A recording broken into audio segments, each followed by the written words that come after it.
ખેડાના સાંસદ દેવસિંહ ચૌહાણનું સ્ફોટક નિવેદન સામે આવ્યું। ટીબી મુક્ત કાર્યક્રમ દરમિયાન નિવેદન આપ્યું છે। મહેમદાવાદ તાલુકામાં બાળ લગ્નનો ચોંકાવનારો સ્વીકાર થઈ રહ્યો છે। 50 દીકરીઓએ બાળ લગ્ન કર્યા તેવું તેમણે કહ્યું। સરકારી સર્વેમાં 48 બાળકીઓ માતા પણ બની હતી। બાળ લગ્ન અટકાવવામાં તંત્ર તદ્દન નિષ્ફળ નીવડ્યું। લોક કેળવણી લાવવામાં નેતાઓ પણ નિષ્ફળ ગયા છે। પ્રણાલીએ છે અને એના કારણે જે માતા હજુ તો બાળક હોય છે એ માતા બાળક હોય અને એના ઘરે બાળક આવે એવી વ્યવસ્થાઓ જે જોઈ રહ્યા છે। એક આંકડો મને હમણાં જ આપણે એક પ્રાંત અધિકારી સુરત મેડમે કહ્યું હતું કે ભાઈ આપણે એક અભ્યાસ કરો કે કેટલી દીકરીઓ આમ સરકારી 18 વર્ષની ઉંમરે માતા બને છે પણ કેટલી દીકરીઓ 18 વર્ષ પહેલા માતા બની જાય છે। તો આજે હું આંકડો કહું છું એ સરકારી પીએચસી નો કહું છું, પીએચસી સીએચસી નો કહું છું કે જ્યાં દીકરી પ્રેગ્નન્સીમાં આવે અથવા તો આપણી આશા વર્કર બહેનો એની નોંધ કરે ત્યારે એ દીકરીઓને હોસ્પિટલાઇઝ થાય આપણે હમણાં 100% કરીએ છીએ। 100% પ્રસૂતા દાખલ થયા પછી જ એની પ્રસૂતિ થાય છે હોસ્પિટલમાં।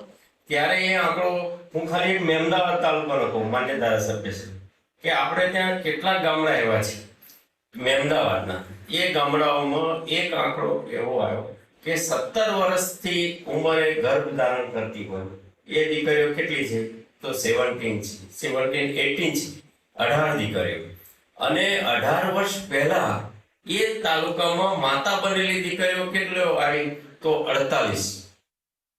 એનો અર્થ શું થયો કે આ 50 દીકરીઓએ બાળ લગ્ન કર્યા।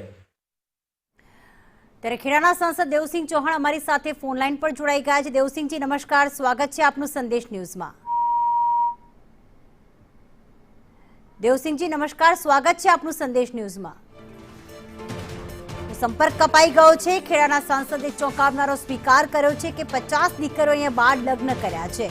એનો મતલબ એ કે સરકાર દ્વારા જે ખરેખર જાગૃતતા આપવી જોઈએ લોકોમાં બાળ લગ્નના વિરોધમાં તે જાગૃતતા હજી લોકોમાં આવી નથી। સાથે સાથે નાની ઉંમરમાં બાળ લગ્ન અને ત્યારબાદ દીકરીઓ નાની ઉંમરમાં જ 12 થી 13 વર્ષની ઉંમરમાં જ તેઓ ગર્ભવતી પણ બની જાય છે। આ પહેલા પણ સમગ્ર ગુજરાતના પ્રાથમિક આરોગ્ય કેન્દ્રના જે આંકડાઓ સામે આવ્યા હતા કે જેમાં દીકરીઓ ગર્ભવતી થાય છે તે પણ આંકડા ચોંકાવનારા હતા અને હજી પણ એ જે વસ્તુ છે તે અટકી નથી। સરકારી સર્વેમાં આ સામે આવ્યું છે તો આખરે સરકાર શું કરી રહી છે? સ્વીકાર કરી લેવાથી માત્ર જવાબદારી પૂર્ણ નથી થતી, એના માટે સરકારે જાગૃતતાના પગલાં પણ ભરવા જોઈએ। માતા પિતા જે અંતરિયાળ વિસ્તારમાં જે લોકો રહે છે તે પોતાની દીકરીને નાની ઉંમરમાં લગ્ન કરાવી દે છે, ત્યારબાદ દીકરી ગર્ભવતી પણ બની જાય છે। એ તેના સ્વાસ્થ્ય માટે પણ ખૂબ હાનિકારક છે અને સાથે સાથે સમાજની અવ્યવસ્થા પણ ખોરવાઈ રહી છે। માત્ર સ્વીકાર કરી લેવાથી જવાબદારીમાંથી છટકી જવાનું નથી, કારણ કે હવે સમય એવો આવ્યો છે કે અંતરિયાળ ગ્રામ્ય વિસ્તારમાં જે લોકો અભ્યાસ નથી કરી રહ્યા એ આ પ્રકારનું જે અલગ અલગ જે બાળ લગ્ન કરાવી રહ્યા છે હજી પણ જૂની માન્યતાઓ સાથે જીવી રહ્યા છે। તેમનામાં જાગૃતતા લાવવાની જરૂર છે। ખેડાના સાંસદ દેવસિંહ ચૌહાણે આ વાતનો સ્વીકાર કરીને એક સકારાત્મક વાત તો કરી છે પણ સાથે સાથે સરકાર એમાં શું કરશે? માત્ર ભાષણ આપવાથી કે કહેવાથી જાગૃતતા નહીં આવે પણ કંઈક કરવું પડશે।